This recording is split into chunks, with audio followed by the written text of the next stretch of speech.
اذا جاءك المنافقون قالوا نشهد انك لرسول الله والله يعلم انك لرسوله والله يشهد ان المنافقين لكاذبون اتخذوا ايمانهم جنة فصدوا عن سبيل الله انهم ساء ما كانوا يعملون ذلك بانهم آمنوا ثم كفروا فطبع على قلوبهم فهم لا يفقهون صدق الله العظيم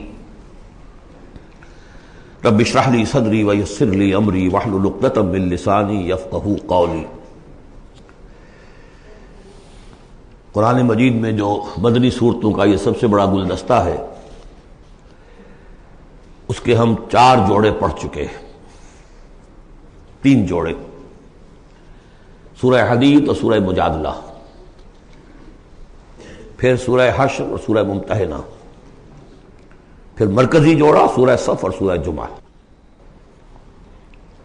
سورہ صف میں نے ایک بات کہی تھی کہ بعد میں جائزہ لے لیں گے، اگر تو ایمان حقیقی اور جہاد فی سبیل اللہ کا راستہ انسان اختیار کرے، وہ تجارت جو اللہ نے بتائی ہے، هل ادلکم علی تجارت تنجیکم من عذاب علیم، اس کا کیا حل ہے، کیا تجارت ہے؟ تؤمنون باللہ ورسولہ وتجاہدون فی سبیل اللہ باموالکم وانفسکم، یہ اگر کرتے ہو تو عذاب علیم سے بھی چھٹکارا ہے، تمہارے گناہ بھی معاف کر دیے جائیں گے، جنتوں میں داخل کیے جاؤ گے، مساکن طیبۃ فی جنات عدن دیے جاؤ گے۔ ایک خاص حد تک تمہارے ایمان اور عمل صالح کی جب ہم جانچ پرکھ کر لیں گے اور ثابت ہو گئے کہ تم نے حق ادا کر دیا، تو دنیا میں نصرت بھی آئے گی، فتح بھی ملے گی، اور سب سے بڑی بات یہ کہ تم اللہ کے مددگار قرار پاؤ گے۔ نہیں کرتے ہو اور ایمان کے دعوے ہیں اور اللہ سے محبت کے اور رسول سے عشق کے، تو کبر مقتا عند اللہ ان تقولوا ما لا تفعلون، اللہ تعالیٰ کی بیزاری شدید ہوتی چلی جا رہی ہے تمہارے اس طرز عمل پر، اور آگ سے چھٹکارا پانے کا خیال تمہارا خود ساختہ خیال ہے، امید موہوم ہے، اس لیے کہ کلام جو ہے یہ محمل کلام نہیں ہے۔ هل ادلکم علی تجارت تنجیکم من عذاب علیم، وہ تجارت تمہیں بتائی جائے جو عذاب علیم سے چھٹکارا دلا دے، وہ نہیں کرتے ہو اور چھٹکارا ہو گیا تو پھر یہ کلام غلط ثابت ہو گیا، پھر یہ کلام محمل ہے، بے معنی ہے۔ کرتے ہو تو سب کچھ ہے، اس کو کہتے ہیں ہماری فزیولوجی میں آل اور نن لا، وہ چیز ہوگی تو پوری ہوگی، نہیں ہوگی تو زیرو ہو جائے گی، پرسنٹیج نہیں ہے بیچ میں۔ مسلز کے بارے میں، یہ والنٹری مسلز جو ہوتے ہیں، ان کی کنٹریکشن جو ہوتی ہے آل اور نن، اگر تو سٹیمولس پورا مل جائے گا تو پوری کنٹریکشن ہوگی، اور اگر وہ سٹیمولس جو ہے کم ہے تو بالکل نہیں ہلے گا وہ، یہ نہیں کہ وہ درمیان میں، آل اور نن لاؤ۔ اچھا، اس کے لیے جو آدمی چاہیے کیسے ٹرین کرنا، کیسے تیار کرنا، وہ سورۃ جمعہ۔ اب یہ جو دوسرا، بلکہ کہنا چاہیے کہ جو چوتھا جوڑا آ رہا ہے، اس میں ایک تو ترتیب آپ الٹی دیکھ رہے ہیں، پہلے آ رہی ہے وہ سورت جس میں کہ تسبیح کا ذکر نہیں ہے، بعد میں آئے گی سورہ تغابن جس میں تسبیح کا ذکر ہے۔ دوسری بات یہ کہ یہاں نفاق کا تذکرہ ہے اور سورہ تغابن میں ایمان حقیقی پر جامع ترین سورت ہے۔ میں نے آپ کو پہلے ہی بتایا تھا کہ وہ مباحث، اب نفاق کی جو بحثیں آئی ہیں سورہ نساء اور سورہ توبہ کا تو اکثر حصہ اس پر مشتمل ہے، اور بھی تقریباً تمام مدنی صورتوں کے اندر وہ ذکر موجود ہے، کہیں ذرا ڈھکا چھپا ہے جیسے سورہ بقرہ میں، کہیں کھلم کھلا ہے، اعلانیہ ہے۔ اسی طریقے سے ایمان کی بحثیں تو پوری مکی قرآن میں پھیلی ہوئی ہیں، اس کے بلکہ اور خلاصے نکال نکال کر بہترین جو ہے مدنی قرآن میں بھی لکھ دیے گئے ہیں، آیات الآیات ہے، آیت الکرسی ہے۔ لیکن ایک خلاصہ 11 آیتوں پر مشتمل نفاق کی حقیقت پر یہ سورہ منافقون، یہ منفی ہے، مثبت شے کیا ہے؟ ایمان۔ 18 آیتوں پر مشتمل جامع ترین سورت قرآن حکیم کی ایمان کے موضوع پر سورہ تغابن۔ نفاق کے بارے میں چند باتیں سمجھ لیجئے جو اگرچہ پہلی بحث میں بہت آ چکی ہیں، لیکن آج پھر میں بتا دینا چاہتا ہوں۔ نفاق کی 2 قسمیں، ایک وہ شخص جو شعوری طور پر دھوکہ دینے کے لیے ایمان لایا، وہ شروع ہی سے منافق ہے، ایک دن بھی اسے ایمان کی لذت نصیب ہوئی نہیں۔ سورہ آل عمران میں اس کی مثال موجود ہے، سازش کی، صبح کو ایمان لاؤ، شام کو مرتد ہو جانا، تاکہ یہ اسلام کی جو ساکھ بن گئی ہے گڈ ول بن گئی ہے، یہ ختم ہو جائے۔ تو ظاہر بات ہے جیسے کہ فرمایا گیا سورہ مائدہ میں وَقَدْ دَخَلُوا بِالْكُفْرِ وَهُمْ قَدْ خَرَجُوا بِهِ، وہ کفر کے ساتھ ہی داخل ہوئے تھے اور کفر کے ساتھ ہی نکل گئے، ان پہ ایک لمحہ بھی ایمان حقیقی کا آیا ہی نہیں۔ یہ بہت کم لوگ تھے اس قسم کے منافق۔ اصل منافق جو وہ کون تھا؟ دعوت آئی، دعوت نے قبول، دل نے قبول کیا، بات ٹھیک ہے، صحیح بات ہے، چلو پیش قدمی کرو، لیکن تھے کم ہمتیں، بزدل، تھڑ دلے۔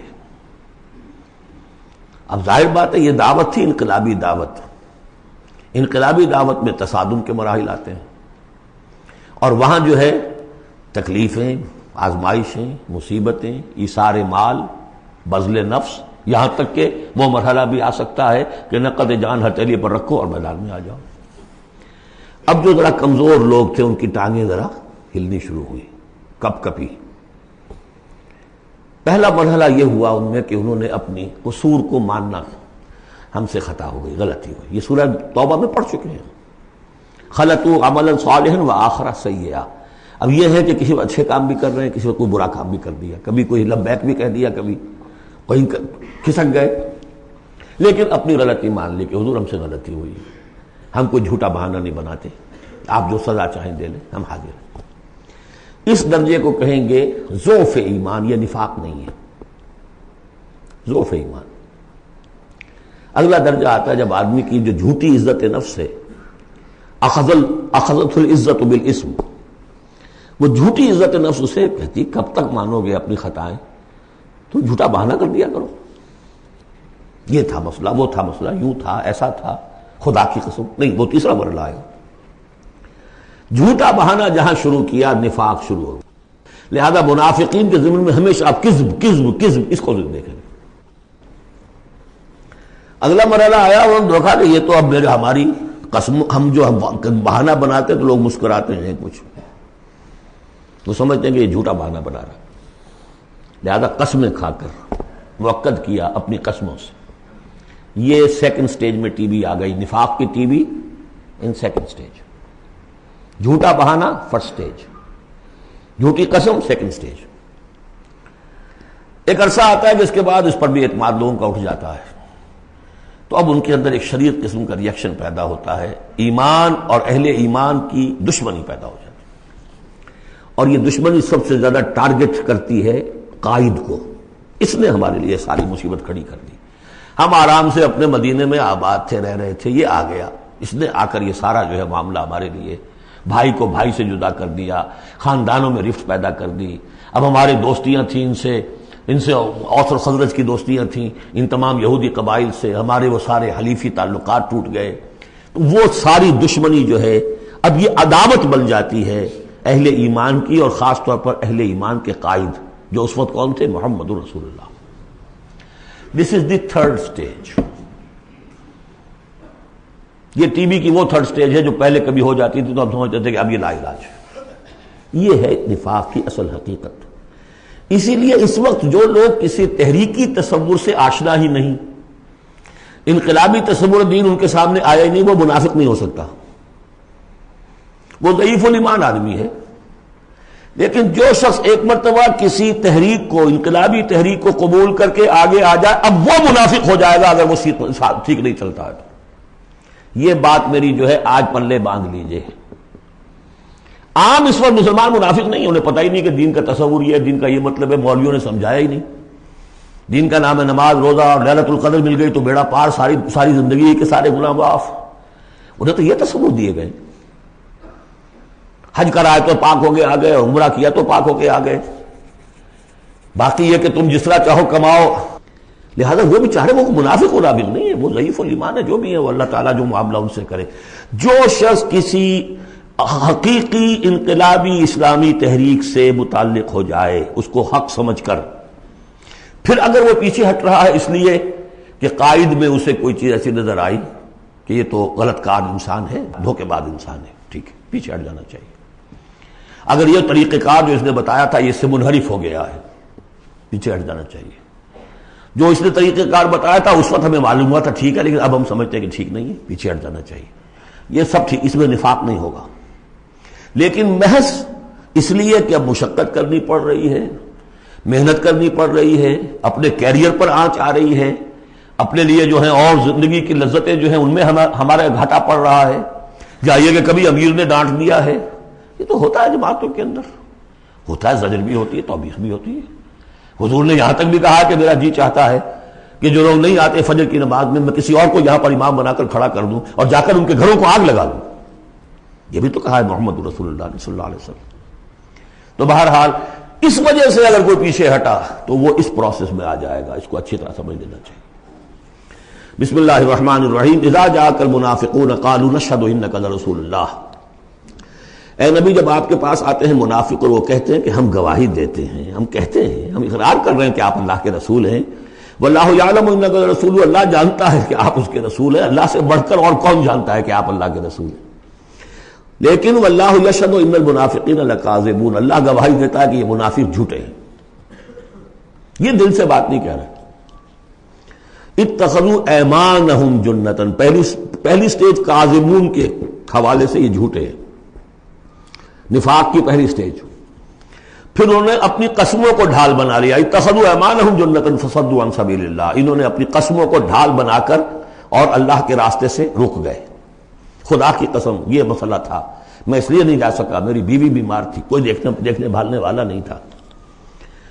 انہم ساء ما کانوا یعملون، یہ بہت ہی برا کام ہے جو کر رہے ہیں. ذالک بانہم آمنوا ثم کفروا، یہ وہ لوگ ہیں جو ایمان لا کر کافر ہوئے ہیں. یہ وہ لوگ نہیں ہیں جو دھوکے ہی سے ایمان میں داخل ہوئے تھے. تھوڑی سی پونجی انہیں ملی تھی ایمان کی، آئے تھے، اس وقت بدنیت نہیں تھے، ان کی فطرت نے اپیل کیا تھا اس دعوت نے.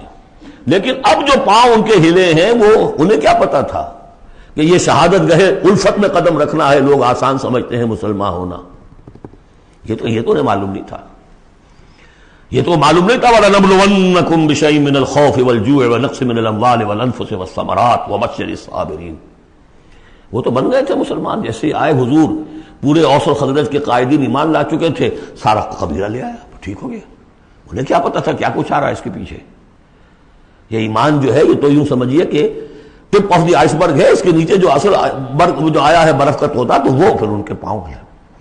اس میں بھی جب تک اقرار ہو اپنے تقصیر کا تو وہ ذوف ایمان کہلائے گا، نفاق نہیں. خذ من اموالہم صدقۃ تطہرہم وتزکیہم بہا، ایسے لوگوں کا علاج بھی سورہ توبہ میں آ چکا ہے. لیکن جھوٹ بہانا پہلی منزل، جھوٹی قسم دوسری منزل، اور پھر عداوت آگے آئے گی چل کر اسی صورت میں. ذالک بانہم آمنوا ثم کفروا، یہ اس لیے کہ ایمان لائے پھر کفر کیا. فطبع علی قلوبہم، اب اللہ نے ان کے دلوں پر مہر کر دی ہے. فہم لا یفقہون، اب یہ تفقہ حقیقی تفقہ سے خالی ہو چکے.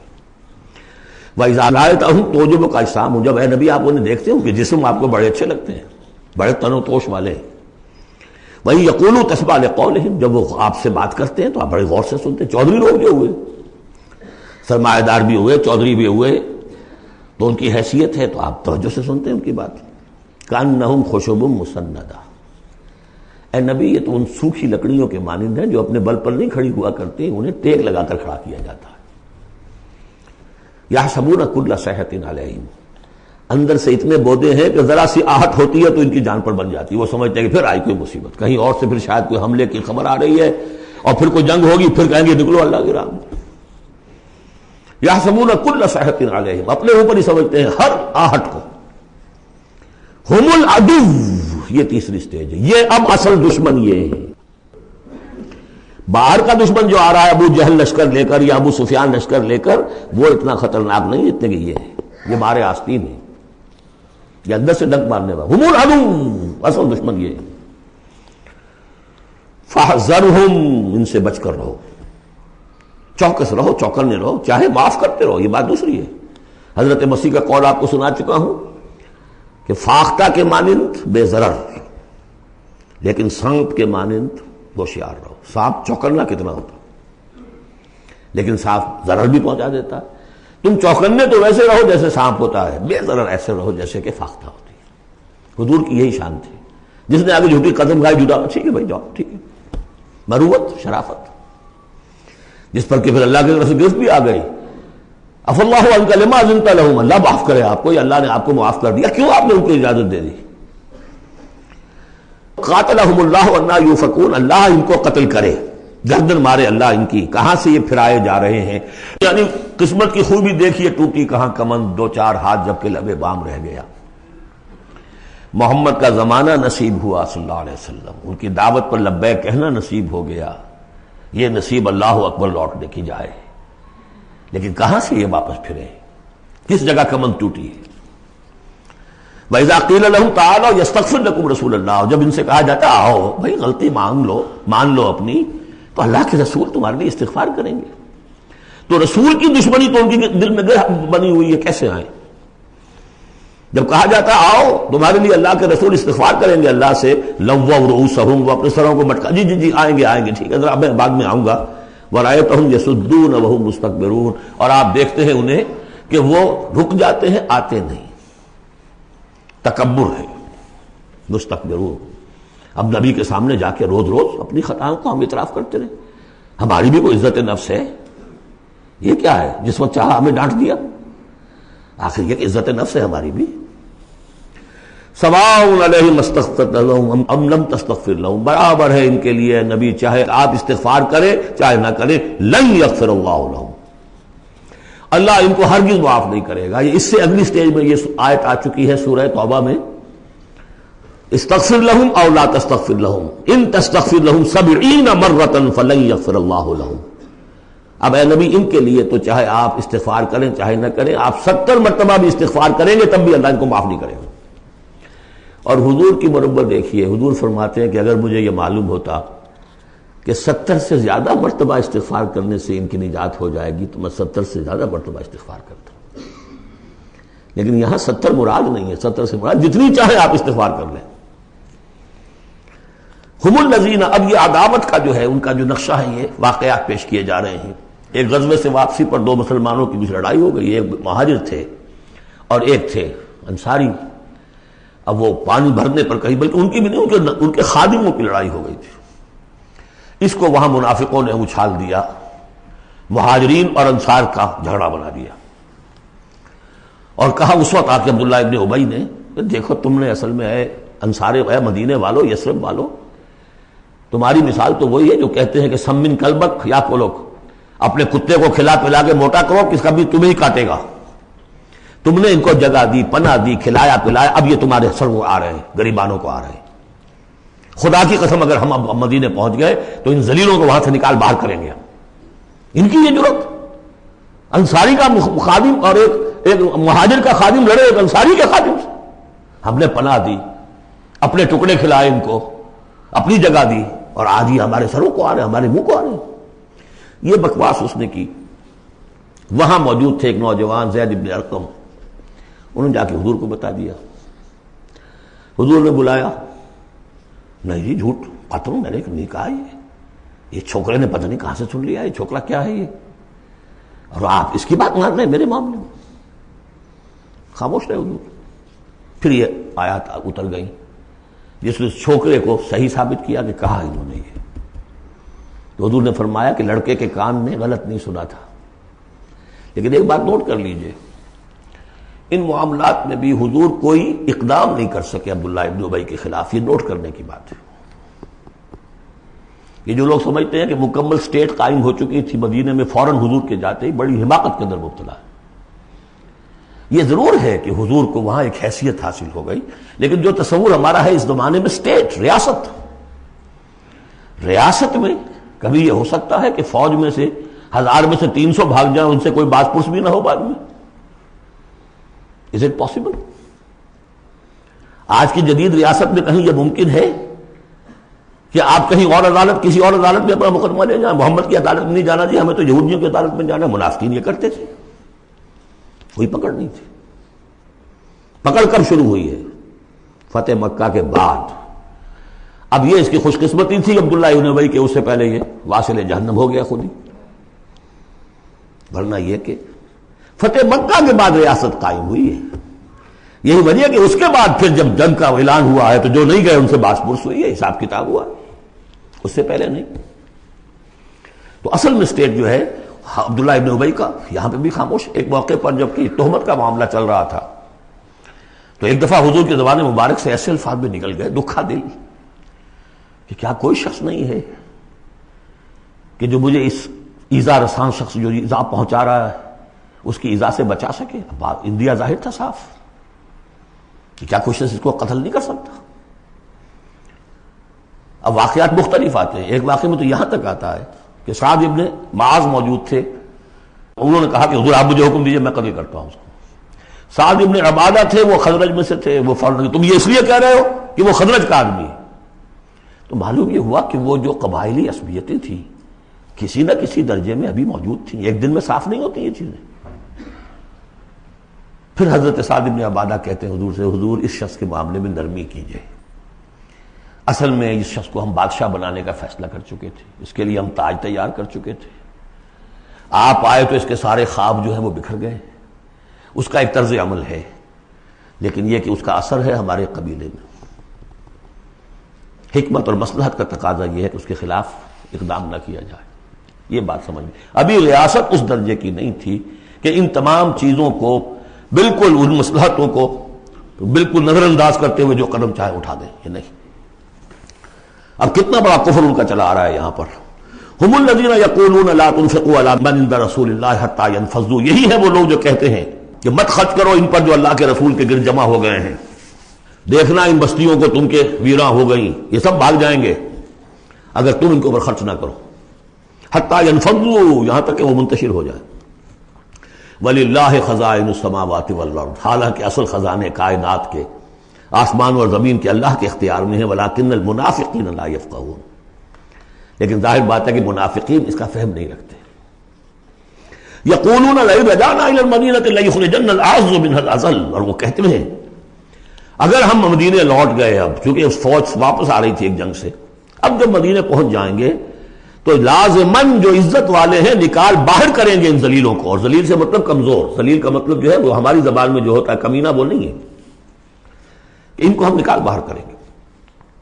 وَلِلَّهِ الْعِزَّةُ وَلِرَسُولِهِ وَلِلْمُؤْمِنِينَ, حالانکہ عزت تو اللہ کی ہے اور اہل ایمان کی ہے, اللہ کے رسول کی ہے اور اہل ایمان کی ہے. وَلَٰكِنَّ الْمُنَافِقِينَ لَا يَعْلَمُونَ, لیکن یہ منافق جانتے نہیں. لیکن ہوا یہ کہ جب یہ قول پہنچا ہے, عبداللہ ابن ابی کے بیٹے کا نام بھی عبداللہ ہے, وہ بڑے مخلص نوجوان, خالص, صادق القول, صادق الایمان. انہیں معلوم ہے میرے باپ نے یہ کہا ہے, تو مدینے میں دروازے میں کھڑے ہو گئے ننگی تلوار لے کر, اپنے باپ سے کہا ہے کہ جب تک تم یہ نہیں مانو گے کہ تم ذلیل ہو, عزت ہے اللہ کے لیے اور اس کے رسول کے لیے اور اہل ایمان کے لیے, اس وقت تک مدینے میں گھسنے نہیں دوں گا. فریاد بھی کی, حضور سے بھی کہا, لیکن پھر کہنا پڑا اس کو کہ ہاں اللہ اس کا رسول اور اہل ایمان عزت والے ہیں, ہم ذلیل ہیں. تب داخل ہوگی. اب اگلی 3 آیات جو دوسرے رکوع کی ہیں اس میں اس کا علاج ہے. علاج جو ہے ایک پریونٹیو ہوتا ہے, کیوریٹیو. پریونٹیو یہ ہے کہ اس مرض کی چھوت نہ لگے, ٹیکا لگاؤ, اسمال پاکس کا ٹیکا لگا دو, چھوت نہیں لگے گی. ایک یہ کہ اگر ہو ہی جائے تو پھر یہ ہے کہ اس کا علاج. پریونٹیو کیا ہے؟ یا ایھا الذین آمنوا لا تلھکم اموالکم ولا اولادکم عن ذکر اللہ, اہل ایمان تمہیں غافل نہ کرنے پائیں تمہارے اموال اور تمہاری اولاد اللہ کی یاد سے. ومن یفعل ذلک فاولئک هم الخاسرون, اور جو کچھ یہ کریں گے تو وہی خسارے میں رہیں گے. اب ذکر سے مراد صرف وہ ذکر نہ سمجھیے تسبیح, اللہ یاد رہے, اپنا فرض یاد رہے, آدمی چاق و چوبند رہے, اپنے فرض کی ادائیگی کے لیے کمر بستہ رہے, سب ذکر میں. جہاد سے غافل نہ کر دیں تمہارے مال اور اولاد, ان میں اتنا انہماک ہو جائے کہ وقت ہی نہیں, میں کیا کروں جی, وقت ہی نہیں. وقت کہاں سے آئے گا؟ آپ نے معبود بنا رکھا ہے اپنے سٹینڈرڈ آف لیونگ کو, سٹیٹس کو. سٹیٹس سمبل معبود ہے, اب اسی کو پوج رہے ہیں آپ صبح سے شام, اور رات کے اوقات میں بھی سوچ بچار اسی کی ہے, تب کہیں جا کر وہ سمبل جو ہے قائم رہتا ہے. تو کیسے ہوگا؟ اس کا جو ہے کیوریٹو ٹریٹمنٹ وہ کیا ہے؟ دیکھیے, نفاق الف اس میں ڈال دیجئے, انفاق یہ اس کا علاج ہے. انفاق خرچ کرو, خرچ کرو. نفاق کا اصل سبب کیا ہے؟ دنیا کی محبت. دنیا کا محبت کا سب سے بڑا مظہر کیا ہے؟ مال کی محبت. اور علاج بالمثل یہ ہوگا, مال نکالو, نکالو. یہ ہے اس کی اصل علاج. جیسے سورہ حدید میں ہم نے پڑھا تھا کہ زمین کے اندر ہل چلانا پڑے گا. ہل کیا ہے؟ ان المصدقین والمصدقات واقرضوا اللہ قرضا حسنا یضاعف لهم ولهم اجر کریم والذین آمنوا باللہ ورسلہ اولئک هم اب یہ گند نکال دو دل سے، پھر ایمان کا بیج پڑے گا تو لہلائے گی کھیتی، پھر صدیقیت کی طرف جاؤ چاہے شہادت کی طرف، یہ تمہاری استاد تباہ ہے۔ وَأَنفِقُوا مِمَّا رَزَقْنَاكُم مِّن قَبْلِ أَن يَأْتِيَ أَحَدَكُمُ الْمَوْتُ، اور خرچ کر دو اس میں سے جو کچھ ہم نے تمہیں دیا ہے، اس سے پہلے کہ میں سے کسی کی موت کا وقت آئے۔ فَيَقُولَ، پھر وہ اس وقت کہے رب لولا أَخَّرْتَنِي إِلَىٰ أَجَلٍ قَرِيبٍ، پروردگار اسے ذرا کچھ دیر کے لیے مؤخر کر دے۔ فَأَصَّدَّقَ وَأَكُن مِّنَ الصَّالِحِينَ، تو میں بڑی تصدیق کروں گا اور خیرات و صدقات سارا کچھ دے دوں گا اور میں بالکل صالحین میں سے ہو جاؤں گا۔ وَلَن يُؤَخِّرَ اللَّهُ نَفْسًا إِذَا جَاءَ أَجَلُهَا، جب کسی جان کا وقت آ جائے گا، وقت معین، پھر اللہ اسے کسی صورت مؤخر نہیں کرے گا۔ قوموں کی اجل تو پھر بھی مؤخر ہوئی ہے، قوم یونس کی ہو گئی ہے، لیکن یہ کہ انفرادی اجل کبھی مؤخر نہیں ہوتی۔ واللہ خبیر بما تعملون، اور جو کچھ تم کر رہے ہو اللہ اس سے باخبر ہے۔